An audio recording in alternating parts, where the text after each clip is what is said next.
le rôle du laboratoire départemental d'analyse de la Somme, pour les éleveurs, c'est déjà de surveiller toutes les maladies des animaux, donc d'élevage, bovins, ovins, caprins, aviaires, tout ce qui s'élève.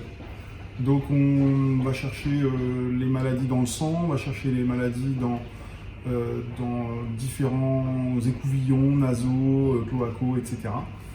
Pour essayer d'identifier une maladie et pouvoir la traiter en lien avec le vétérinaire. Alors sur le début du mois d'août dernier, on a eu la crise FCO3 qui venait plutôt de la Belgique, qui est descendue par le Nord, Pas-de-Calais et puis l'Aisne, et donc la Somme a également été touchée à un moment. Donc on a eu beaucoup d'analyses à mettre en œuvre très rapidement, puisque en une petite dizaine de jours, on a été en capacité d'analyser la FCO3. On faisait déjà la FCO 4 et 8, donc ça nous a facilité les choses, mais il a fallu se former quand même et s'habiliter sur ce procédé-là. Mais a priori, si les culicoïdes, les petits moucherons qui volent, reviennent avec le printemps, il est possible que la FCO3 à nouveau soit transmise à différents animaux. Donc on se prépare à éventuellement ça. On n'en est pas sûr, hein, c'est plutôt... on essaie d'anticiper, mais c'est pas toujours évident. Aujourd'hui, le laboratoire départemental est un service du département. La prochaine délibération qui va être prise à l'occasion du vote du budget primitif 2025 du conseil départemental, donc qui va intervenir là bientôt le 30 mars et le 1er avril prochain, va permettre aux éleveurs samariens de bénéficier d'une remise dès lors où ils viendront faire analyser des animaux de leur cheptel ici au laboratoire départemental, une réduction sur le prix de 3%, voilà, mais qui est réservée aux agriculteurs et aux éleveurs samariens.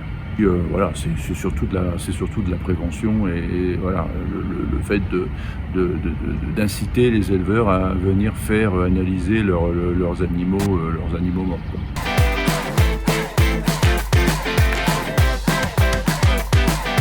Alors pour les circuits courts, oui, on fait également tout ce qui est hygiène alimentaire. Donc on peut les aider en faisant une convention. On va passer chez eux régulièrement, c'est à définir en fonction de l'aliment qui va être vendu. Donc on peut passer tous les mois, tous les trimestres, tous les semestres, et ensuite on va ramener au laboratoire ce qui est vendu, ce qui est consommé, et on va vérifier que tout est sain à l'intérieur, qu'il n'y a pas de bactéries, on appelle ça pathogènes, c'est-à-dire qui pourraient rendre malades les gens. Donc les plus connus c'est Salmonelle, Listeria, Escherichia coli. Ce qui est important aussi, c'est qu'on peut faire des formations. Donc on peut les former aux bonnes pratiques d'hygiène pour savoir comment nettoyer, comment gérer le froid, comment gérer la traçabilité, c'est important. Les plans de maîtrise sanitaire pour tout ce qui est locaux de restauration, etc. Et puis on fait également des audits. On peut les aider à faire un audit et vérifier ce qui potentiellement pourrait générer des risques sanitaires, notamment en termes de nettoyage, de découpe, de chaîne du froid, de chaîne du chaud. Enfin voilà, il y a quelques points sensibles à vérifier.